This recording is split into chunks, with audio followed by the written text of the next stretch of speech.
Britney, goddamn, Spears. The princess of pop herself just cashed out, sold the whole kit and caboodle. Every hook, every oops, every baby she ever breathed into a studio mic in North Hollywood. Sold it all to some outfit called Primary Wave for 200 million large.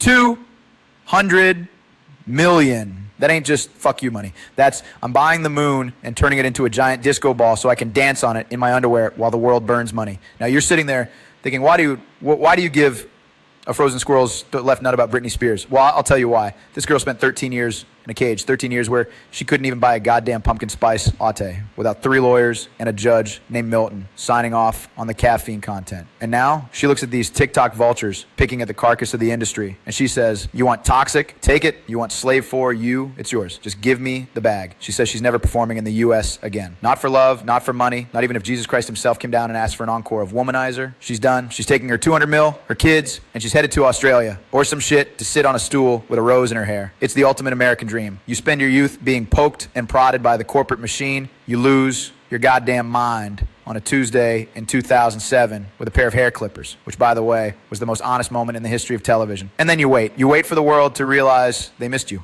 And then, when the check hits 9 figures, you flip them the double bird and vanish into the sunset like a ghost in a G-string. Primary Wave thinks they bought a catalog. They think they bought intellectual property. Nah.